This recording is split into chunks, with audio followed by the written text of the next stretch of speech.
Welcome to all study with us. आज के हम अपने वीडियो में डिस्कस करेंगे आपके नेट के पेपर 1 के बारे में। देखिए, हम इसका पूरा सिलेबस कवर करेंगे, पेपर 1 का भी और पेपर 2 का भी। पेपर 2 में मैं आपको इंग्लिश और होम साइंस 2 सब्जेक्ट्स की प्रिपरेशन कराऊंगी। पेपर 1 में सबसे पहले हम टॉपिक वाइज प्रिपरेशन करेंगे, तो उसमें हम सबसे पहले देखते हैं, हमारा टॉपिक है सिलेबस के अकॉर्डिंग शिक्षण अभिक्षमता। और इसमें हमारा फर्स्ट टॉपिक है जो है शिक्षण प्रकृति, उद्देश्य, विशेषताएं एवं आधारभूत आवश्यकताएं। देखिए, मैं आपको एक बात क्लियर कर दूं, अगर आपको 3 घंटे के एग्ज़ाम में वहां पर बैठना है, कंप्यूटर पर बैठना है, पेपर करना है, तो आप में इतनी सामर्थ्य भी होनी चाहिए कि आप एक 20-25 या 10-15 मिनट की वीडियो बैठ करके देख सकें और उसे समझ सकें कि आपके एग्ज़ाम में आना क्या है। वीडियो को शुरू करने से पहले एक बात और है कि अगर आपको लगता है कि वीडियो आपके साथ साथ किसी और के भी काम आ सकती है, तो प्लीज़ वीडियो को शेयर ज़रूर कीजिएगा। चलिए वीडियो शुरू करते हैं। देखिए, सबसे पहले हम देखते हैं इसमें कि देश की राजनीतिक प्रणाली। ये आपको अधिकतर डायग्राम की फॉर्म में इसलिए समझाया है क्योंकि आप वहाँ पर देखेंगे, जब आप पेपर सोल्व करेंगे तो आपको काफ़ी बड़े क्वेश्चन मिलेंगे, उनमें आपको 5 या 6 ऑप्शन दे दिए जाएंगे। इस चैप्टर को करने के बाद में हम इसका एक टेस्ट भी होगा, वो टेस्ट भी हम लगाएंगे, तो उसमें भी आप देखेंगे कि चैप्टर जो आपके पास क्वेश्चन आते हैं एग्ज़ाम में इस तरीके से आते हैं कि आपको 4 या 5 ऑप्शन दे दिए जाते हैं और उन ऑप्शन में से आपको एक ऑप्शन को बताना होता है कि ये ऑप्शन नहीं होते, या फिर आपको वो ऑप्शन सारे अरेंज करने होते हैं। इस तरीके से ही आपके पास क्वेश्चन आते हैं, तो डायग्राम इसको सॉल्व करने में आपकी बहुत ही हेल्प करते हैं। तो देखिए, सबसे पहले हम देखते हैं देश की राजनीतिक प्रणाली। तो इसमें हम देखेंगे कि आपके जो शासन होता है वो कितने प्रकार का होता है। तो इसमें आपका सबसे पहले शासन होता है निरंकुश शासन, प्रजातांत्रिक शासन, हस्तक्षेप रहित शासन और शिक्षण का परिवर्तित स्वरूप एवं उसके अनुरूप परिभाषाएं। देखिए, हम यहाँ पर तीन है जो आपके राइटर, उनकी परिभाषा देखेंगे। एस.सी. Morrison, N.L. गेज और जॉन ब्रूवेकर, इन तीन ने इसकी परिभाषाएं दी हुई हैं, इनको भी हम देखेंगे। इसके बाद में हम देखते हैं शिक्षण की सामान्य परिभाषा, जनरल डेफिनेशंस ऑफ टीचिंग क्या है। तो गेज ने जो इसकी परिभाषा दी है वो है आपकी, गेज के अनुसार शिक्षण एक प्रकार का पारस्परिक प्रभाव है जिसका उद्देश्य है दूसरे व्यक्तियों के व्यवहारों में अपेक्षित परिवर्तन लाना। दूसरी है आपकी रियांस की डेफिनेशन। रियांस के अनुसार दूसरों को सीखने के लिए दिशा निर्देश देने एवं अन्य प्रकार से उन्हें निर्देशित करने की प्रक्रिया को शिक्षण कहते हैं। देखिए, डेफिनेशन भी उसमें देते हैं और आपको राइटर का नाम दे देते हैं कि किस राइटर ने ये डेफिनेशन लिखी हुई है, इसलिए डेफिनेशन भी इम्पोर्टेंट है। ये 2 डेफिनेशन आपके लिए इम्पोर्टेंट है, इसलिए हमने बस यही ली है। इसके बाद में देखिए, हम यहाँ पर देखेंगे कि उत्तम शिक्षण की विशेषताएं। ये आपको बिल्कुल नॉर्मल सा चैप्टर लगेगा, लेकिन जब आप पेपर सोल्व करेंगे, इसके बाद में आप क्वेश्चन लगाएंगे, तो आप देखेंगे कि ये आपके लिए कितने इंपॉर्टेंट है, कैसे आप इनको सेट करेंगे। तो यहाँ पर शिक्षण की हमें 17 विशेषताएं बताई गई हैं। इसमें क्या होगा, मान लिया इस तरीके से आपके पास में क्वेश्चन आ जाएगा, वो आपको 6 या 7 विशेषताएं दे देंगे, उनमें से कोई 5 विशेषताएं होंगी शिक्षण की, कोई एक नहीं होगी, या फिर क्या करेंगे कि आपको अरेंज करने के लिए इनको दे सकते हैं। तो देखिए, पहला होगा आपका अपेक्षित सूचनाओं का आदान प्रदान, प्रभावी नियोजन, छात्र क्रियाशीलता की उपस्थिति, प्रजातांत्रिक आदर्शों के अनुकूल, सहानुभूति एवं दया पर आधारित, निर्देशात्मक, छात्र शिक्षक सहयोग, छात्रों के पूर्व ज्ञान का उपयोग। यानी कि उत्तम शिक्षण की ये सभी विशेषताएं होती हैं कि छात्रों के पास जो पूर्व ज्ञान है उसका भी उपयोग होना चाहिए। प्रगतिशील शिक्षण, शिक्षण किसी एक स्थान पर रुकना नहीं चाहिए, मतलब किसी एक टॉपिक पर रुकना नहीं चाहिए, इसमें निरंतर प्रगति किसी न किसी स्तर पर होते रहनी चाहिए। 10वां है आपका उत्तम शिक्षण विधियों पर आधारित, यानी कि जो टीचिंग मेथड्स हैं आपके, वो अच्छे से अच्छे आपको यूज़ करने चाहिए। 11वां है संवेगात्मक स्थिरता की उपस्थिति। 12वां है उपचारात्मक शिक्षण, निदानात्मक शिक्षण और छात्र योग्यताओं का संवर्धन। शिक्षकों की उपस्थिति, दार्शनिक एवं मित्र के रूप में, प्रत्यक्ष अप्रत्यक्ष कक्षा व्यवहार और छात्र शिक्षण में माधुर्यपूर्ण संबंध। तो ये एक आपकी जो उत्तम शिक्षण है, जो आपका एक गुड टीचिंग है, उसकी कैरेक्टरिस्टिक्स होनी चाहिए। इसके बाद में नेक्स्ट है आपका शिक्षण की प्रकृति। ठीक है, शिक्षण टीचिंग ए प्रोसेस की जो आपकी परिभाषाओं के आधार पर शिक्षण है आपका टीचिंग, उसकी ये प्रक्रिया किस प्रकार से होनी चाहिए या किस प्रकार की इसकी एक प्रक्रिया है। देखिए यह एक अंत प्रक्रिया है, यानी कि इंटरैक्टिव प्रोसेस है, सामाजिक प्रक्रिया है, व्यावसायिक प्रक्रिया है, स्वदेशीय प्रक्रिया है। ये आपके डेफिनेशन से लिए गए हैं जिनके आधार पर डिसाइड किया गया है कि आपकी शिक्षण किस प्रकार की प्रक्रिया है।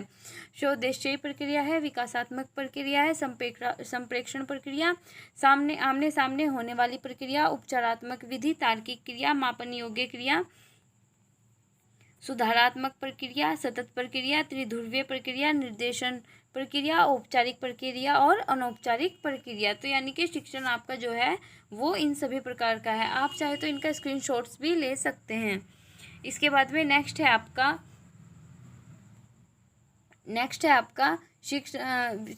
विभिन्न शिक्षा शास्त्रियों ने शिक्षण के प्रकारों का निम्नलिखित इस प्रकार से वर्गीकरण किया है। तो शिक्षण का जो वर्गीकरण किया गया है वो किस प्रकार से किया गया है, शिक्षण उद्देश्यों के आधार पर, यानी कि on the basis of teaching objectives.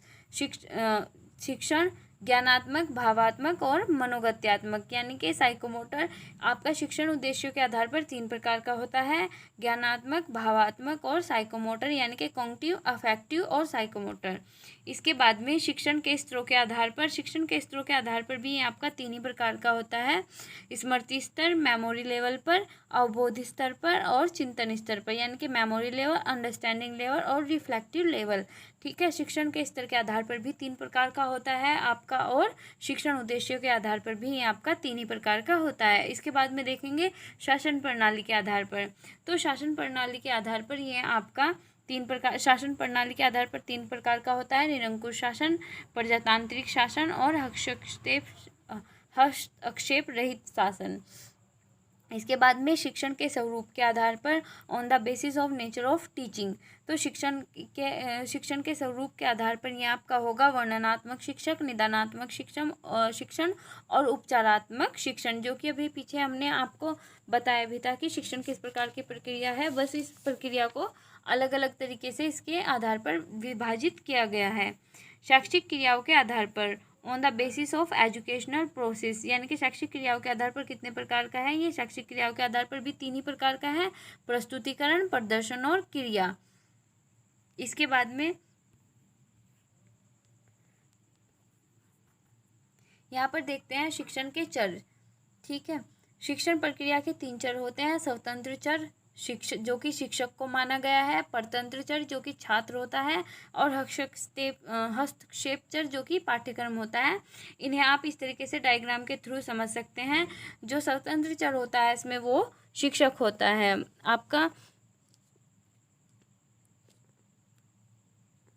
इसके बाद में जो परतंत्र चर होता है वो छात्र होते हैं, और आपकी जो हस्तक्षेप चर है वो इसमें आपके पाठ्यक्रम को माना गया है। देखिए, शिक्षण के चरों के कार्यों के अभाव में एक शिक्षक उत्तम शिक्षण प्रदान नहीं कर सकता, अतः इसकी जानकारी होना अनिवार्य है। शिक्षा के चरों के 3 प्रमुख कार्य हैं। ठीक है, यहाँ पर शिक्षा के चरों के जो 3 प्रमुख कार्य हैं वह क्या है, मूल्यांकन संबंधी कार्य, उपचारात्मक संबंधी कार्य, निदानात्मक कार्य। देखिए डिटेल में मैंने इसमें नोट नहीं किया है, लेकिन मैं आपको बता देती हूँ। जो मूल्यांकन संबंधी कार्य हैं उनमें क्या होगा कि मूल्यांकन ये आपके फर्स्ट नीचे से स्टार्ट होंगे। सबसे पहले आपका आएगा निदानात्मक कार्य। ये क्या होगा कि यहाँ पर एक शिक्षक जो होता है वह निर्णय लेता है कि शिक्षक के उद्देश्य की प्राप्ति के लिए छात्रों का जो पूर्व व्यवहार है उसके क्या कौशल होने चाहिए, ताकि नवीन ज्ञान को सीखकर उससे संबंधित कर सके। इसमें शिक्षक कुछ निर्णय लेता है, जैसे कि शिक्षण संबंधी समस्याओं का विश्लेषण, छात्रों का पूर्ण व्यवहार का निर्धारण, छात्रों में व्यक्तिगत विभिन्नताओं संबंधी सूचनाओं का संकलन और कार्य विश्लेषण आदि। इसके बाद में सेकंड आपका है उपचारात्मक कार्य। इसमें आपके जो है इस पद के अंतर्गत जो आपका फर्स्ट चर है, स्वतंत्र चर है, जो वो 2 बातों का ध्यान रखता है, शिक्षण कौशल को व्यवहार में लाना और पृष्ठ पोषण की प्रतिनिधियों को समुचित व्यवस्था करना। इसके बाद में तीसरा जो होगा आपका वो होगा आपका मूल्यांकन कार्य। मूल्यांकन का क्या है कि मूल्यांकन शिक्षण का सबसे आधारभूत घटक है, ये आप सभी को पता है। यानी कि जो इवैल्यूएशन है वो आपका सबसे इम्पोर्टेंट घटक है, जिसके अभाव में शिक्षण कार्य संपन्न ही नहीं किया जा सकता। मूल्यांकन का मानदंड उद्देश्यों को प्राप्त करना है। इसके बाद में देखते हैं नेक्स्ट। तो यहाँ पर हम देखेंगे कि जो शिक्षण सात्यांक है वो आपसे इस चित्र के माध्यम से आपको समझाया गया है टीचिंग है जो आपकी शिक्षण है वो किस तरीके से आप में परिवर्तन लाता है। पहला परिवर्तन आपके व्यवहार में परिवर्तन और दूसरा विश्वास एवं ज्ञान में परिवर्तन। तो व्यवहार में परिवर्तन वो आपके कैसे लाएगा, अनुबंधन और प्रशिक्षण, और विश्वास और ज्ञान में परिवर्तन किस तरीके से लाएगा, अनुदेशन और प्रतिपादन। देखिए एक सारणी है, आप इसका स्क्रीनशॉट ले सकते हैं। इसमें आपको बताया गया है कि आपके विभेद बिंदु क्या है, अनुबंधन क्या है, प्रशिक्षण क्या है, अनुदेशन और प्रतिपादन क्या है। तो इसका आप स्क्रीनशॉट ले सकते हैं, खुद पढ़ सकते हैं। देखिए इसी तरीके से होगा कि उद्देश्य क्या है आपका, अनुबंधन में क्या है, व्यवहारिक परिवर्तन एवं आदतों का विकास, प्रशिक्षण में क्या होगा आपका, व्यवहार परिवर्तन एवं कौशलों का विकास, ज्ञान अनुदेशन में ज्ञान का प्रसारण एवं ज्ञान का विकास, और प्रतिपादन में आपका होगा विश्वास परिवर्तन एवं विश्वास तथा मूल्यों का विकास। इसी तरह से फिर शिक्षण बताया गया है कि क्या होगा, अनुबंधन में प्रारूपिक आदतों के निर्माण के लिए, प्रारूपिक कौशलों के निर्माण एवं विकास के लिए, मानसिक ज्ञान प्रदान करने के लिए, आंतरिक स्तर पर अमूर्त ज्ञान प्रदान करने के लिए। शिक्षण पक्ष क्या होगा आपका, क्रियात्मक निम्न स्तर, उच्च स्तर, ज्ञानात्मक और भावात्मक। अधिगम प्रकृति क्या होगी आपकी, संकेत अधिगम, कर्मगत अधिगम, बहुविभेदीकरण और नियम सिद्धांत अधिगम। शिक्षण स्तर, स्मरण स्तर, यांत्रिक, अवबोध स्तर और पूर्ण चिंतन स्तर। प्रयोग क्या होगा आपका, प्रशिक्षण, छोटे बालकों को, पशुओं को प्रशिक्षण, बालकों एवं पशुओं को शिक्षा प्रदान करना, उच्च शिक्षा प्रदान करना। उदाहरण क्या है, छात्रों को वर्णमाला, गिनती ज्ञान कराना, उत्तम आदतें सिखाना, पढ़ना लिखना बोलना जैसे कौशलों का विकास, प्रत्यय सिद्धांत एवं नियमों का अवबोध। और इसमें क्या होगा आपका, अभिवृत्ति और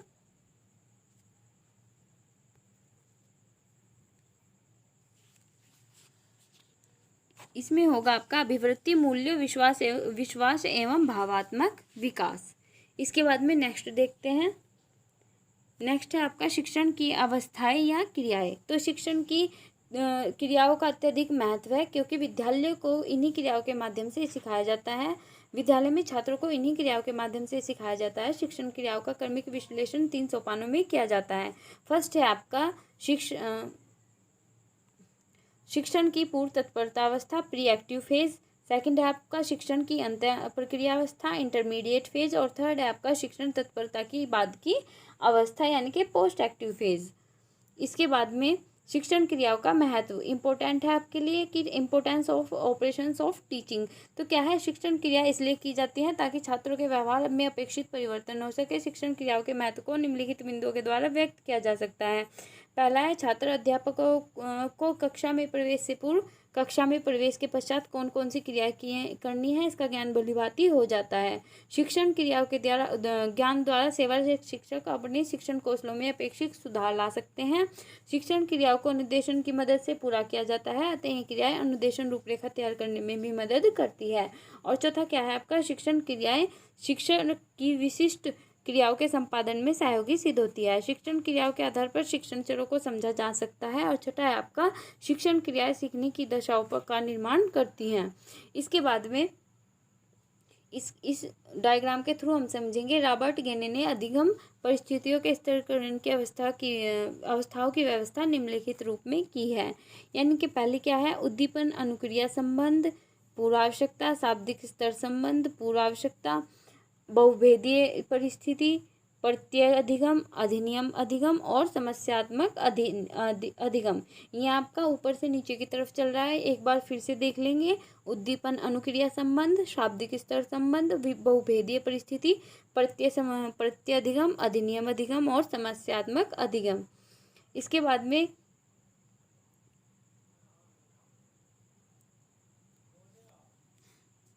में है आपका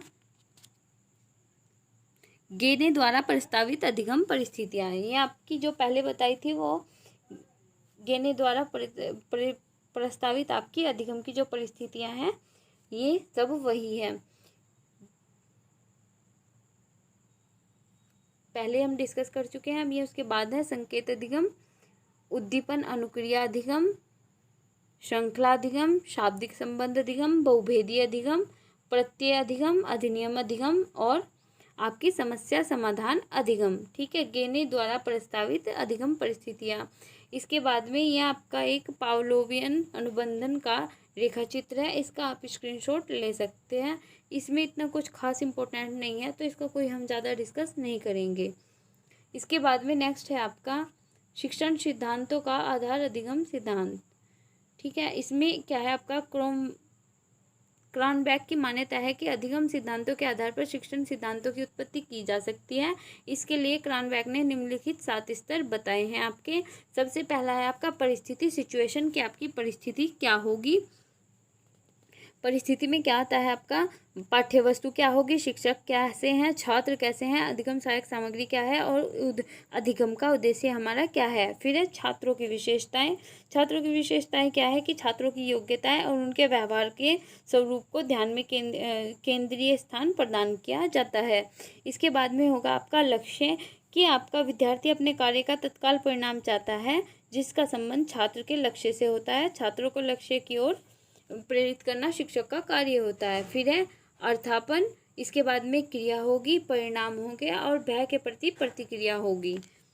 भय के प्रति प्रतिक्रिया से आपका क्या मतलब होगा इसमें, कि जब छात्र अपने निर्धारित लक्ष्य को प्राप्त करने में असफल हो जाता है तो क्या होता है कि वह हताशा और भय जैसी स्थितियों में पहुंच जाता है और कई बार अपने लक्ष्य भी बदल लेता है। तो इस शिक्षक को इसमें उसकी मदद करनी होगी कि वो अपने लक्ष्य के प्रति फोकस रहे, उसे ना बदले।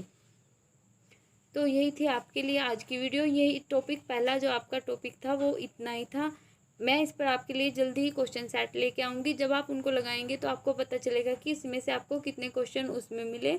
आज का हमारा जो टॉपिक था आपका शिक्षण की प्रकृति, उद्देश्य, विशेषताएं और आधारभूत आवश्यकताएं, ये इतना ही था। आई होप आपको वीडियो अच्छी लगी होगी। Thanks for watching.